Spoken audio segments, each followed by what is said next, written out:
ciclo de conferencias que lo estamos organizando conjuntamente con UNESCO. Este primer martes va a abordar justamente una mirada mucho más amplia sobre el arte popular y su vinculación con los procesos de memoria.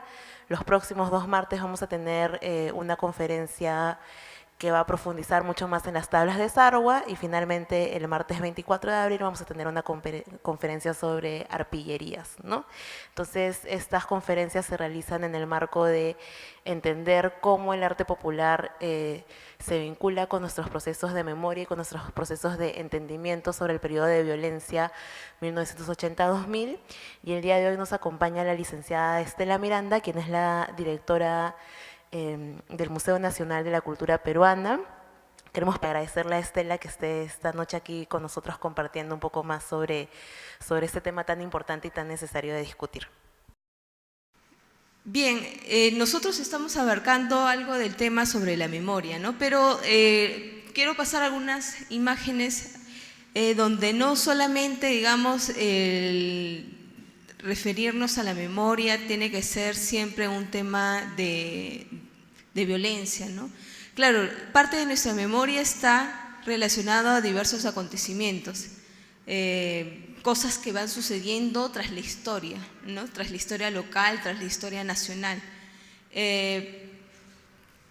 Por ejemplo, ahí tenemos una obra de Lastenia Canayo que representa al dueño de la planta del Llantén, ¿no? Que lo vemos en uno de los primeros ítems, digamos, que menciona este investigador Juan Carlos, donde menciona la artesanía en algunos casos como obra única, ¿no? Como algo ya, digamos, basado en un concepto. Sigue, por favor. Los retablos, diversos retablos, o ya sea, o pueden ser mates, etcétera, cualquier otra manifestación artística donde también está la festividad, digamos, las actividades cotidianas. En este caso están representando un taller de hilado o de textilería, porque están hilando y están ahí poniendo las urdimbres también. Y en los otros niveles, digamos, ya un ambiente más festivo. Sigue, por favor. ¿No? Y este cajón San Marcos, donde tiene, digamos, como personaje principal ahí Santiago. Sigue, por favor. Acá tenemos otro retablo. Siguiente. Y también el artista, como les mencionaba, puede representar toda esta temática festiva o de repente que va relacionado a la cosmovisión, pero también cosas que van relacionadas con un entorno o con un aspecto político, con un aspecto económico, ¿no? Donde podemos ver en este caso las obras de Edilberto Mérida, que responden en sí, si uno se pone a analizar bien esto, no es que solamente sea un estilo grotesco que nosotros le llamamos, ¿no? Sino que también responde a, digamos, a la necesidad también del artista, del artesano de comunicar, ¿no? Algo que lo tiene bien interno, es como un grito que se plasma, en este caso en la arcilla, ¿no?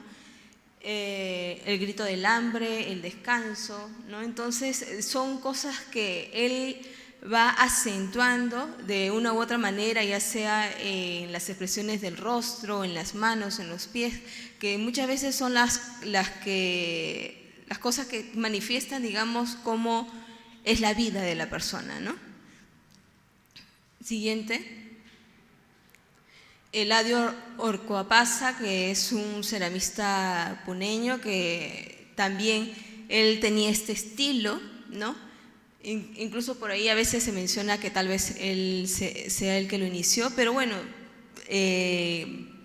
quien sea, digamos, de esa manera, veamos la forma como ellos van expresando lo que, digamos, han ido almacenando de una u otra manera en su memoria aquel trabajo forzoso del hombre campesino.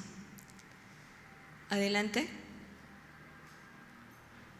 Acá estas tablas de Sarwa, que son muy distintas a las que en estos últimos meses nosotros hemos visto, ¿no? Que digamos como que más adelante vamos a ir mencionando y andando en este asunto, pero hay momentos que el artista quiere expresar y está en su derecho de expresar el dolor, la vivencia, el duelo, como también hay otras personas, otros artistas que también quieren mantenerse en el silencio, ¿no? Quieren expresar otros temas, otras temáticas.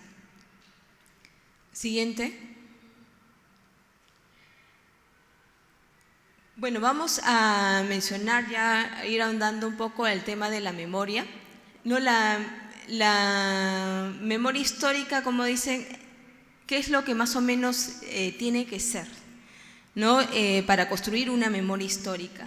Tiene que ser responsable, democrático, tiene que ser ético.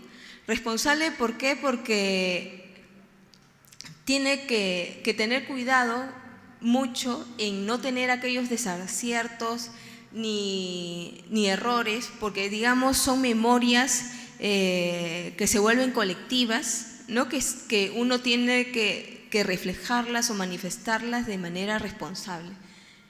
Democráticas porque, bueno, hay que respetar la diversidad de voces.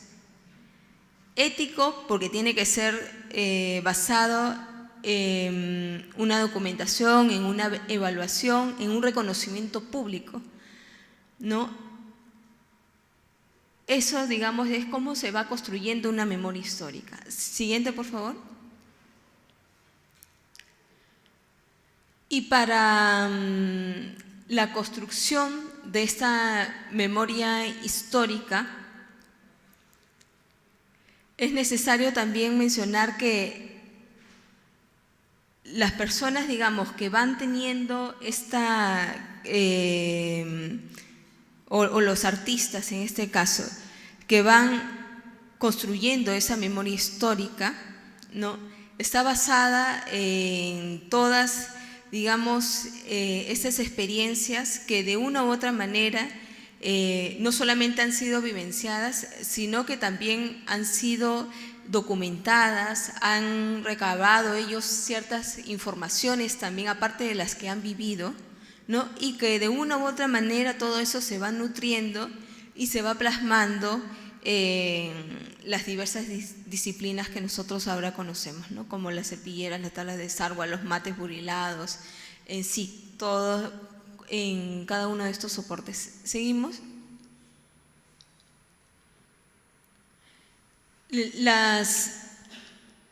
Digamos, el papel de las víctimas, ¿no? Las víctimas dice como agentes sociales, políticos o de derechos en situaciones de conflicto. Para esto también es muy importante saber, digamos, qué impacto o qué huella eso ha dejado en las víctimas, ¿no? Y las víctimas pueden ser aquellas víctimas directas que les dañaron a ellos directamente, o que de repente fue de manera indirecta por algún familiar o tan solo por el entorno, ¿no? Pero esas memorias tienen que contener también aquellas demandas de cada uno de ellos. O sea, como decía ahí anteriormente, tiene que ser responsable. O sea, no, si se construye una memoria histórica, se tiene que tener, digamos, mucho cuidado para también, ya estás construyendo una memoria histórica, pero ¿cómo vas a solucionar eso, no? O sea, ¿cuáles son las demandas que ahora las víctimas las demandas que las víctimas ahora esperan, ¿no? Porque si estamos construyendo una memoria histórica y no damos una solución, entonces, ¿qué problemas vamos a tener de acá más adelante, no? Seguimos. El derecho a la memoria y el olvido, lo que les estaba mencionando hace un rato con alguna de las imágenes. El silencio, por ejemplo, es uno de los derechos que una persona en realidad lo puede tener, ¿no?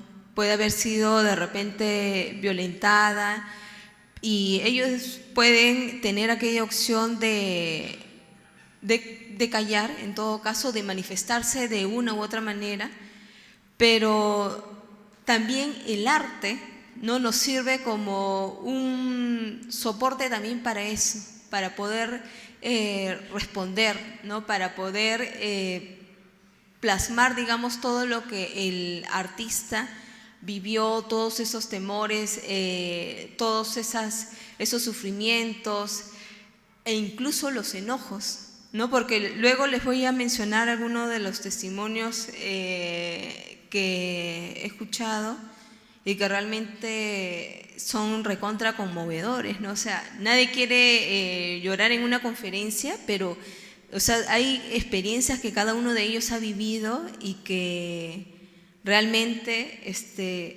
verlos representados en una obra y no conmoverse con eso realmente es de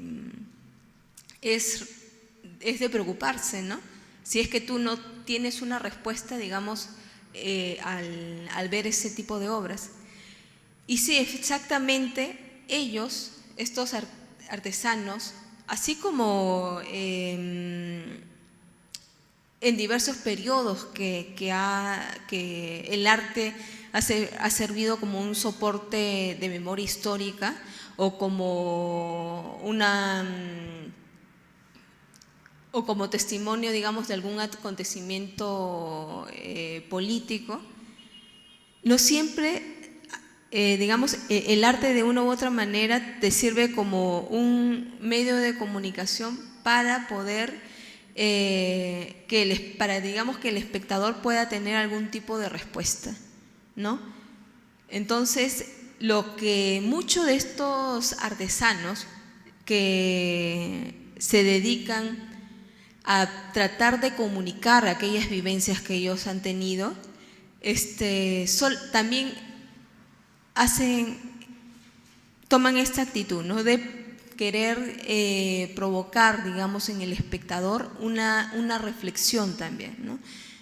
Entonces, no solamente, digamos, hablar de memoria es en este caso que nos corresponde es hablar de un lugar que almacena, que colecciona o que expone, ¿no? Sino que también hablar de memoria histórica es también ponernos en el lugar, digamos, de cada una de estas víctimas que han atravesado toda esta violencia que les tocó vivir durante largos años y que,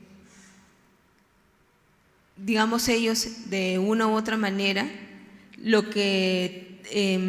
las acciones, digamos, que ellos van tomando para este tipo de comunicación, son también que hay varias ONGs, por lo que estaba viendo, que no solamente acá en el Perú, sino en los lugares donde ha habido muchos de estos conflictos, ¿no?, tratan de ir y ver también la ayuda psicológica para cada uno de ellos, ¿no? Y como parte de esta ayuda psicológica es que ellos también se puedan expresar de cualquier manera, ¿no? Ya sea hablando, ya sea, digamos, trabajando en grupos entre ellos como una terapia, u otros también plasmándolo en algún tipo de obra. Adelante.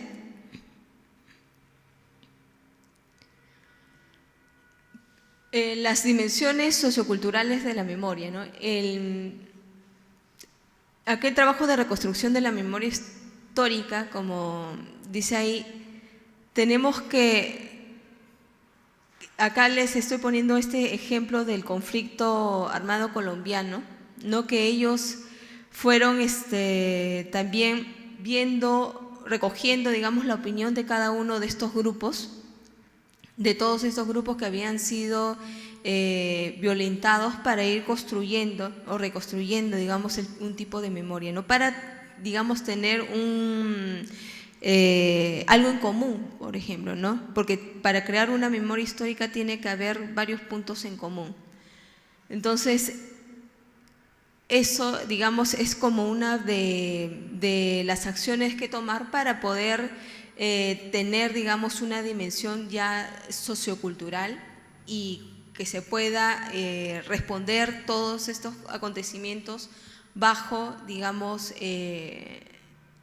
estos aspectos culturales. Siguiente, por favor.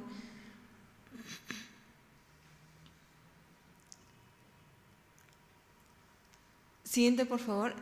Acá creo que ya lo mencioné. Ya bien. El retablo de los mártires de Uchurajay. Este retablo es elaborado por Florentino Jiménez, ¿no? Él proviene de toda una familia también de maestros artesanos, donde si bien, como habíamos visto ya en los antecedentes, antes eran temáticas costumbristas, festivas, que se representaban estos retablos, pero que sin embargo, digamos, estos acontecimientos tan fuertes fueron de alguna manera desplazándose, ¿no? Y dejaron, y digamos, Jiménez Quispe lo fue desplazando para poder incursionar ya en esta temática de violencia. Adelante. Edilberto Jiménez es el hijo de Florentino Jiménez, él es antropólogo también y apoyó mucho en lo que es la Comisión de la Verdad, y él también ha continuado con esta labor de retablista y es quien ha ido también recolectando varios testimonios de diversas comunidades de Ayacucho y las ha representado en sus retablos. Adelante.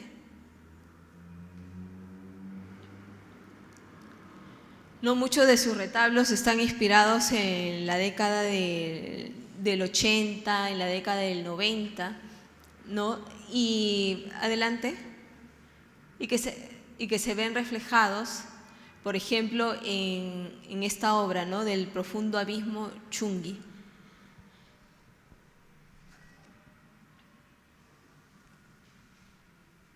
En este retablo, por ejemplo, que él acá representa básicamente todas estas escenas de dolor que vivieron el pueblo de Chungui. Muchos estuvieron denunciando abusos sexuales, ¿no? A las mujeres sufrieron demasiado también en este aspecto. Y no solamente las violentaban, sino que también luego las mataban, ¿no? Y por ejemplo, en este caso que él representa, ¿no? Que les están arrojando al abismo. Más adelante vamos a escuchar, les voy a mencionar el testimonio de una mujer achánica, que también ella menciona, digamos, parte de toda esta violencia, y ella decía de que los hombres, como tenían que salir también como ronderos y curdear la zona, muchas veces se quedaban las mujeres, ¿no? Las mujeres en casa, y se tenían que hacer cargo de los hijos también. Entonces, al tener a las mujeres ahí concentradas, atentas a estas labores domésticas o también al cuidado de sus hijos, entonces, así como en los Ayánicas y en diferentes poblaciones que sufrieron este tipo de violencia, bueno, lamentablemente vemos estas escenas que son repetitivas. Adelante.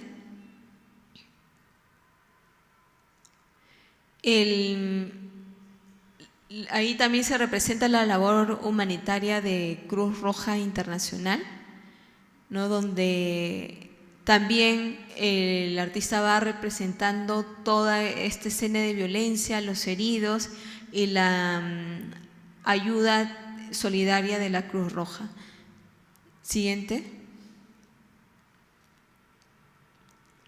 Acá tenemos otro de sus retablos, donde ya se ve, digamos, esta obra es de la década del 80, ¿no? Pero ahí ustedes pueden ver que hay como una división ahí, ¿no? Donde está representado el gobierno, está representada la iglesia, la fiscalía, el Congreso, y al otro lado el ambiente festivo de ellos, ¿no? Cosa que ya, digamos, después toda esa temática va a ir cambiando con las imágenes que ya hemos visto anteriormente. Pero ya desde acá vemos, digamos, esa imagen crítica que tiene Jiménez. Adelante.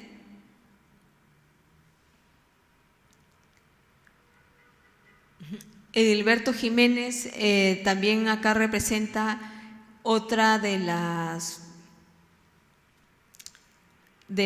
estas violencias, por ejemplo, en la mujer, ¿no? Las están llevando, las están violentando, tiene la necesidad también él de anotar ciertos testimonios, porque como les digo, no solamente son las cosas que él vio o que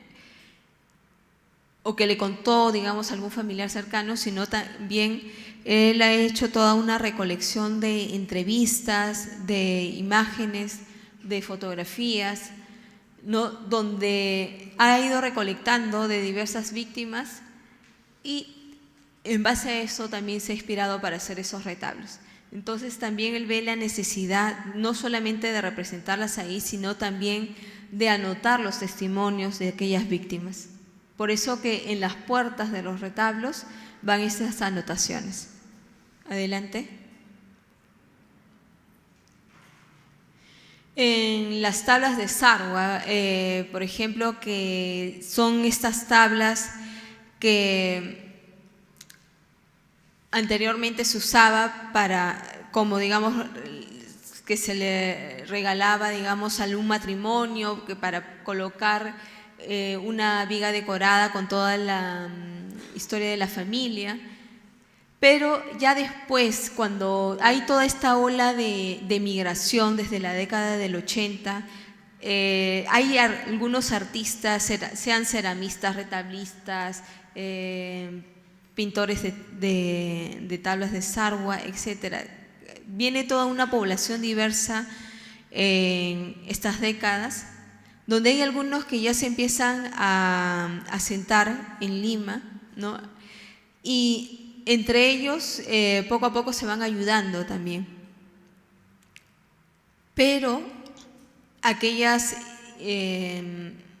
cosas vividas, sin embargo, de una u otra manera van a ser transmitidas en estas imágenes, en estas tablas de Sarwa, como ya ustedes seguramente han visto algunas obras de Primitivo de Banán, que si bien a él se le conoce por toda esta temática costumbrista que siempre nos ha acostumbrado a relatar ahí en sus tablas, sin embargo, como artista y como parte de todo este grupo de víctimas, pues tiene una necesidad también de expresarla, ¿no? De tal manera que se vuelven como si fueran ellos unos cronistas al plasmar todas estas vivencias que sufrieron. Adelante.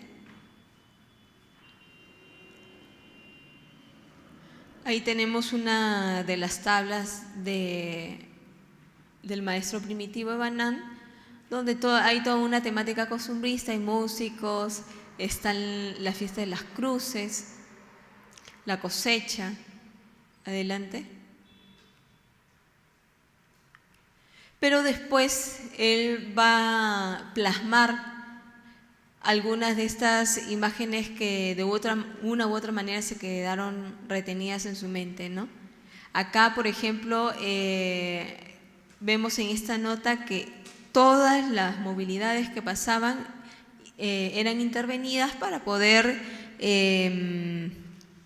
revisar si es que de repente por ahí había algún terrorista camuflado ahí entre las camionetas, ¿no? Entonces lo sacaban y ahí vemos una de las imágenes.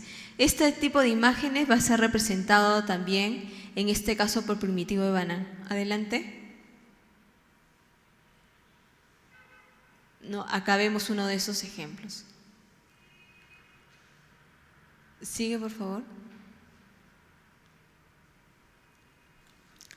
Entonces, bueno, hace poco hemos conocido, ¿no? Si no hubiera sido por esta nota tan desagradable, pero no nos enterábamos de esas 30 tablas denominadas Pirat Causa, ¿no? ¿Quién es el causante?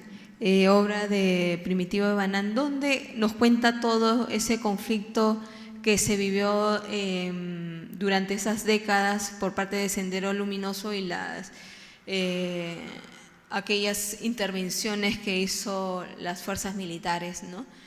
Que ya nosotros podemos ver en cada una de esas imágenes todo el problema que estos habitantes tuvieron que pasar.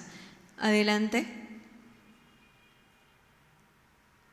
Y ya después, con esta etapa del retorno, ¿no? Donde él acá, digamos, más o menos como que cierra esa escena, ¿no? Ya el retorno, ya muchas familias retornaron a sus pueblos, algunos para vivir, regresar a sus tierras, otros para visitarla, para ver a los familiares cómo se encuentran, ¿no? Y ahí vemos toda esa etapa tan llena de mucho sentimiento también ahí representada por Primitivo. Adelante. Esas imágenes que nos muestra Primitivo, en realidad, digamos, son lo que aparecen en las fotografías de los periodistas cuando ponen algunas notas en los diarios, ¿no?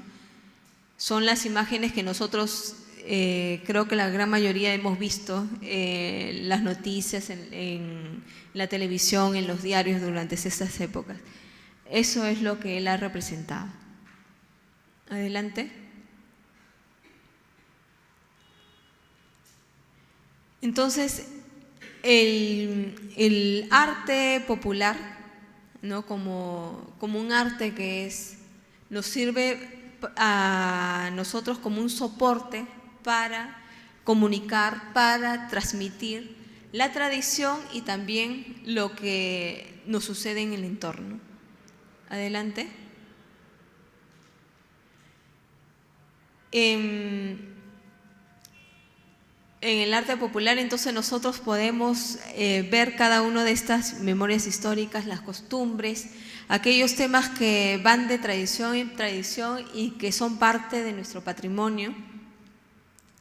Son experiencias, como dice ahí, que se han ido asimilando, no de manera académica. Sigue, por favor.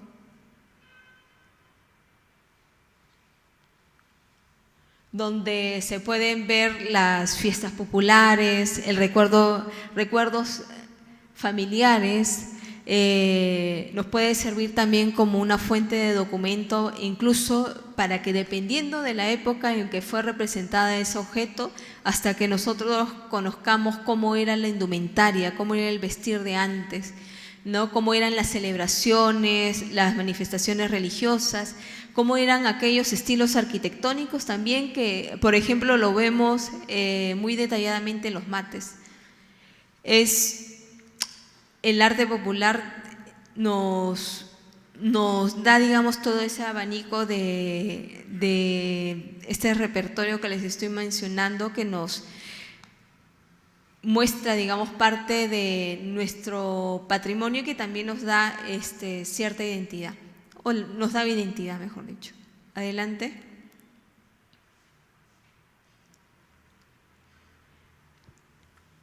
Al menos en los mates que he tenido la oportunidad de ver, seguramente, bueno, no todo el repertorio temático, tal vez no tengamos cada uno de nosotros la oportunidad de ver, pero sí al menos en los mates como soporte documental, como vemos ahí, no tan detallado, tan preciso, al menos no he tenido yo la oportunidad de ver la representación de esta temática de violencia, ¿no? Más han sido temáticas costumbristas, festivas, agrícolas, ¿no? Pero no he tenido al menos esa oportunidad. Tal vez como mencionan ahí, ¿no? Todo depende también de la necesidad de estos artistas también de expresar o tan solo callar, ¿no? Adelante. Sigue, por favor. La familia Tineo, ¿no? La familia Tineo es una familia de ceramistas muy reconocida. Leoncio Tineo ha sido también un gran maestro artesano. La madre de Rosalía, su abuela también era una reconocida ceramista. Claro, ella representaba en forma de pitos diversos personajes de la vida costumbrista. Y ya ella, tras la muerte de su padre, continúa con esa tradición y mantiene algunos formatos, temáticas que su padre elaboraba, pero también ella ha representado por medio de su obra toda esta época de violencia, ¿no? Sea de los militares, sea de los terroristas, sea de las víctimas, ¿no? Por ejemplo, había una de las obras que ella no representó, sino que ella, miren cómo es la transmisión también, ¿no?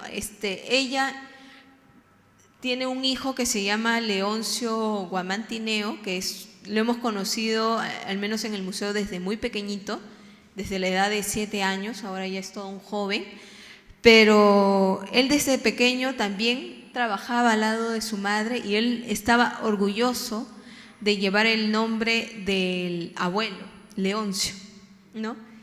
Y las historias que Rosalía le contaba a su hijo, ¿no? Aquellas historias que no solamente eran las historias que nos pueden llenar de alegría, sino también esta etapa de violencia que ellos vivieron, ella también les ha contado a sus hijos, ¿no?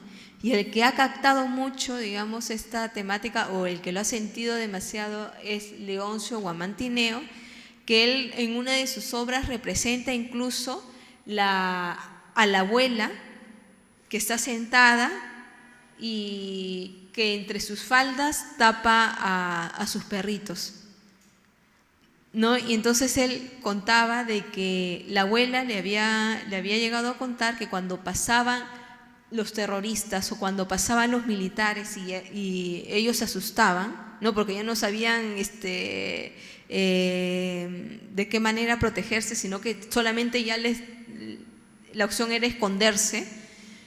Entonces dice que hasta los ancianos se trataban de ocultar y así tenían algún animalito por ahí por el costado, ellos los agarraban y también los trataban de proteger, ¿no? Recordemos que al menos habían también muchos sacrificios de los pobres animales, porque incluso en el 86, que fue una de las primeras demostraciones de sendero en Lima, fue que en los postes de luz del centro de Lima encontraron perros colgados, ¿no? Y así como que se vio en el centro de Lima, sí habían otros tipos de estos actos en otros sitios del país. Entonces, pasa por favor, Siguiente. ¿No? Ella, por ejemplo, acá representa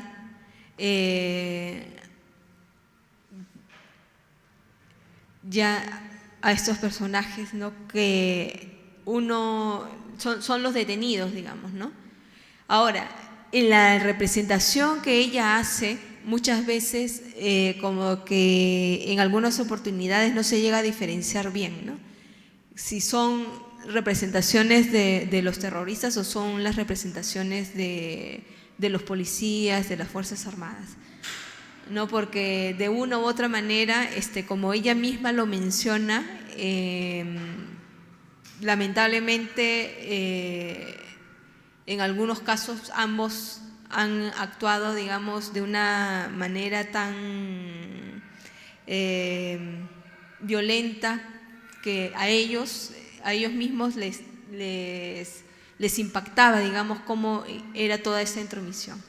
Adelante. Acá tenemos a un militar con una detenida. ¿Sigue?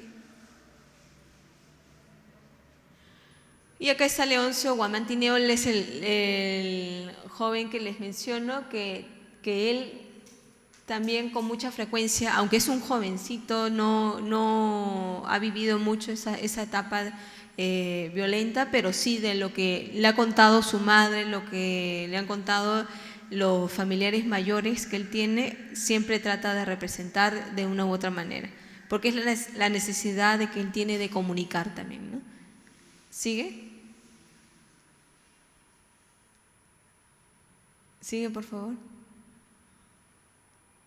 Y el señor Gedeón Fernández Nolasco es uno de los ceramistas que llegan a Lima con esta ola migratoria que también hubo, porque muchos de ellos vieron la manera de salir de sus comunidades.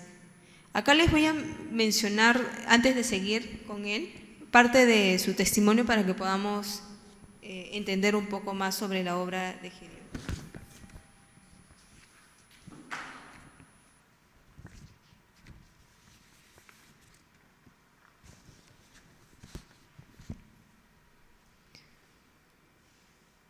Les voy a leer parte de su biografía y también su testimonio, ¿ya? Para que entiendan más o menos que él le estaba yendo muy bien como ceramista allá en Ayacucho, incluso había sido docente, le dieron la encargatura de dictado de unos talleres, obtuvo el segundo puesto en un concurso de cerámica organizado por la Municipalidad de Huamanga. Estuvo también, participó en una exposición en Japón en el 86. Y después, en 1988, renuncia. No dice, en 1988 renuncié y fui a trabajar como profesor en cerámica en el sector de educación nombrado por la provincia de Cangallo, en la comunidad de Huancarrúcma, a 6 horas de Huamanga. Colaboré con la microrregión de desarrollo de Cangallo. En la misma época y a la par colaboré con Finca, Ayacucho, en un convenio con Educación para el Desarrollo Artesanal en Ayacucho, con la propuesta de confección de prototipos de las cocinas mejoradas de arcilla. Luego de esto se fue desarrollando varios programas de capacitación donde participó entre 1989 y el 91. Luego él menciona, luego migré para Lima. La decisión de dejar todo fue muy difícil para mí. Salir sin ninguna garantía de trabajo, abandonar mi puesto de profesor nombrado en cerámica, pero la situación de violencia en Ayacucho era caótica, un callejón sin salida. Al encontrarme en el medio de sendero, el ejército y los ronderos organizados armados. Lo que marcó mi vida fue cuando los ronderos de Huamanguilla, Acos, Vinchos y otros invadieron la comunidad de Moya. Forzándonos, reunieron a todos en el campo deportivo, cerca de la escuela, para dar un escarmiento a los participantes de sendero, pero sin saber a ciencia cierta si eran terroristas. Pues quedan los inocentes, los culpables huyen. Me acuerdo de una campesina vecina llamada Marina Huaraca, que en paz descanse, es agraviada verbal y físicamente por un par de mocosos ronderos. Le insultaban, le decían terruca, cómplice de los tucos, doble cara, haces comer a los perros tucos, en quechua era micuchiquen. Yo no sabía y salí en defensa de la anciana. Chocaron conmigo y fue una pelea desigual. Ellos con machetes y hechizos, mi vecino Epifanio y yo solo a piedras para defendernos frente a las decenas de ronderos. Esto me costó caro, pues me marcaron y cuando llegamos al colegio estaban los militares de Trigopampa, para luego obligarnos a todos los varones a desvestirnos toda la ropa sin importarles la presencia de mujeres y niños. Presentes, apreciando la escena matonesca de estos individuos, más comuneros totalmente despojados de su ropa para ser partícipe de supuesto castigo, 4 o 6 personas fueron torturadas brutalmente. Yo no comprendía el motivo muy bien. Cada cierto tiempo llevaban a la hoguera de carbón acondicionada, así para los militares, en uno de los salones de la escuelita.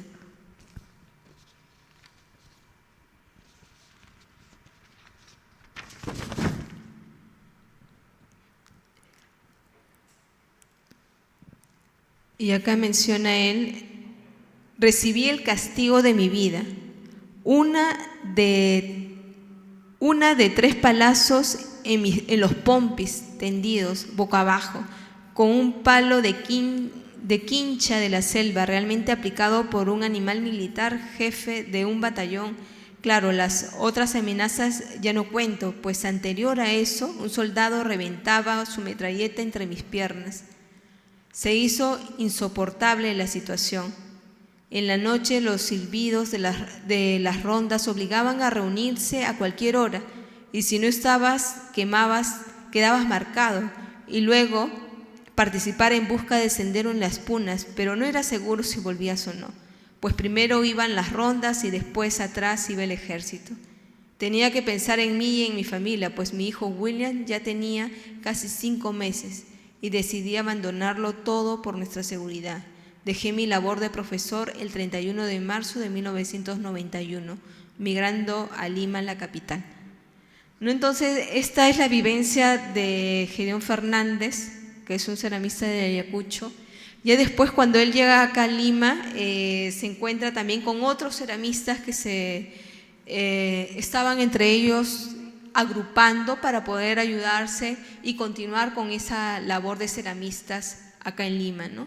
Y les estaban ayudando desde acá. Entonces se estaba fortaleciendo la asociación que ellos estaban formando. Él es uno de los artistas que, como parte, digamos, de dar una nueva apertura también a su temática, a sus formas en el mercado, empezó a hacer estos formatos grandes de tamaño natural a los músicos, ¿no? Como por ejemplo vemos ahí. Adelante. Y él representa acá al rondero Alfredo, ¿no? Él cuenta más o menos de este rondero, de que era un joven rondero que se llamaba Alfredo y que tenía un apodo de lechuza, ¿no? Pero que él, como tenía miedo a los militares, miedo a los terroristas, al final hacía lo que cada uno de ellos le decía, ¿no? Hasta que ya después él desapareció, no se sabe si se fue para la selva o de repente lo mataron, menciona él más adelante. Adelante. Pero ese rifle es de verdad, no era el rifle de Gedeón cuando era rondero también. Acá está el rondero Alfredo y el militar. Adelante. Bueno, ya con las migraciones de muchos de estos pobladores, también las mujeres empiezan a organizarse, ¿no? Tengo por ahí algunas imágenes de Flora Zárate que les estoy compartiendo. Ella empieza a narrar, no continúa narrando sus costumbres de la región, todo ese mercado local, el proceso de la lana, ¿no?, que vemos ahí. Un trabajo sumamente minucioso, casi al horror al vacío. Sigue, por favor. Pero ella ya en Lima, ¿no?, porque estos trabajos son acá en Lima, que ella representa. Continúa, por favor, sigue. Si bien continúa plasmando esa temática costumbrista, muy detallada, como vemos ahí, no dándole toda esa tridimensionalidad también en algunos casos para darle mayor efecto. Sigue.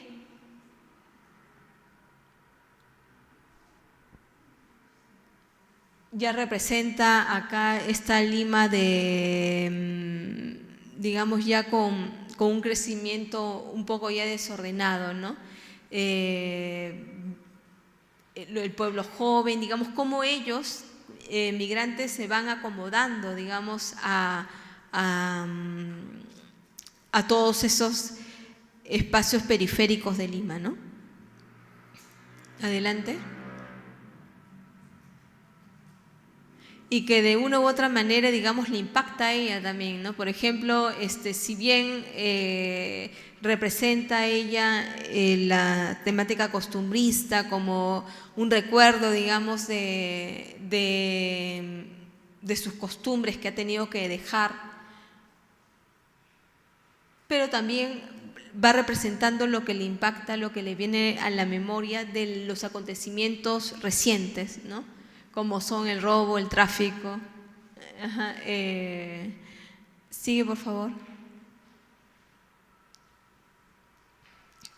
Pero siempre con esa añoranza, ¿no?, de la sierra. Sigue. Acá tenemos a Luzmila Chiricente Mahuanca. Ella es presidenta de FRENAM, miembro del Consejo de Reparaciones de las Víctimas del Conflicto Armado. Ella fue también reconocida personalidad meritoria de la cultura.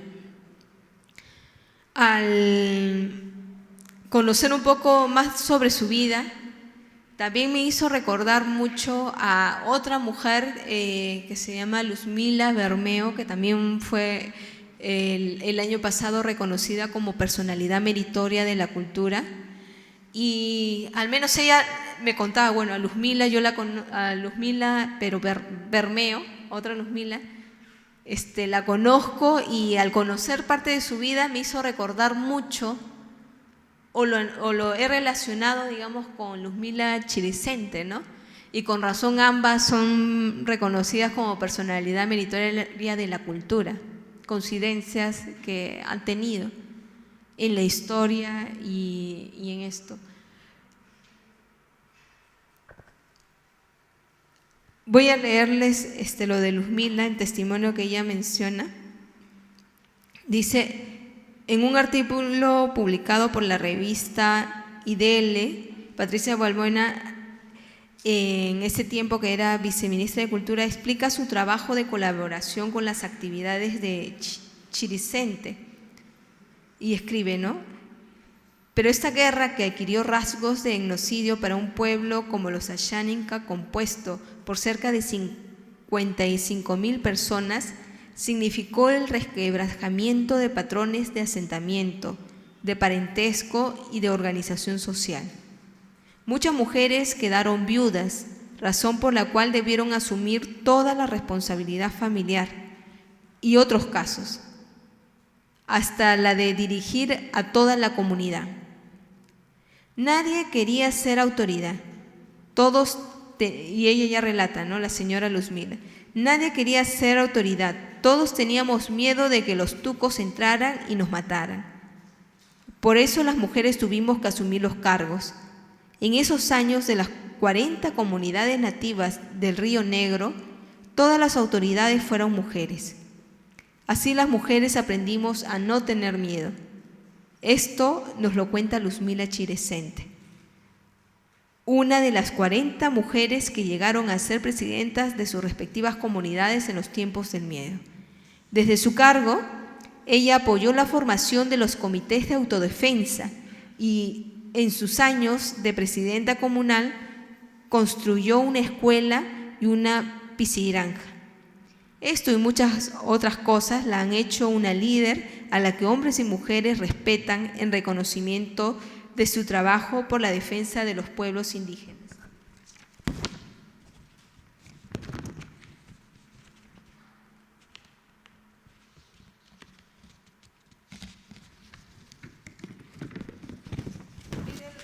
Por la respuesta de los pueblos indígenas y de los derechos de las mujeres desde hace 20 años. Ella también nos dice, pero cuando todo estuvo calmado, ya los hombres olvidaron de que las mujeres habíamos hecho y nos borraron, pero algunas aprendimos que también teníamos derechos. Sin embargo, cuando les ha costado a las mujeres asumir sus liderazgos, a Luzmila le costó perder a su hijo de 15 años, quien fue secuestrado y desaparecido por Sendero Luminoso. Y Lidia López, secretaria de los Asuntos Femeninos de CONAC, pagó con su vida, ¿no? Entonces,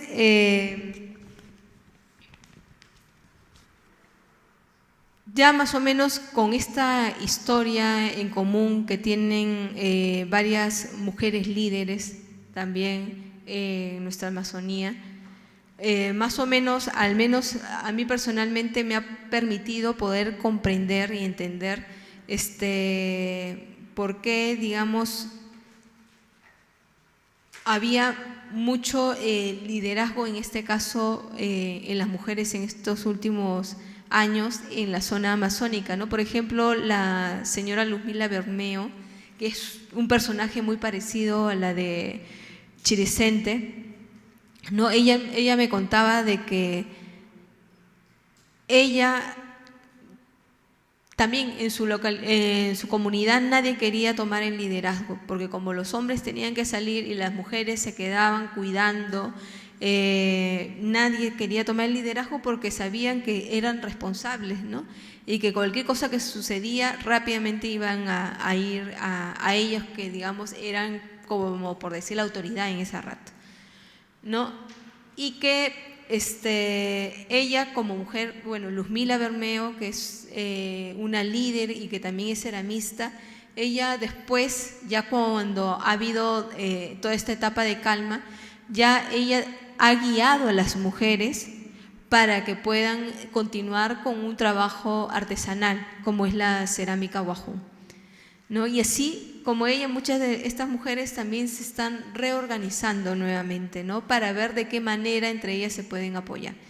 Y la cerámica Wajún, miren tanto empuje que ha tenido en estos últimos años, que ahora ha sido declarado Patrimonio Cultural de la Nación,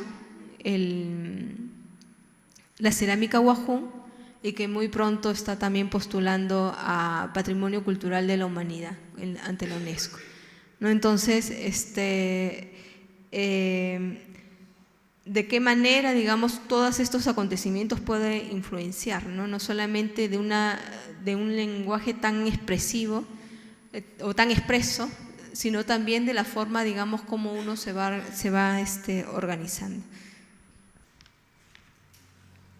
Bien, con esto yo les quería agradecer también por su asistencia y cualquier consulta que tengan, en todo caso me la pueden presentar en estos momentos.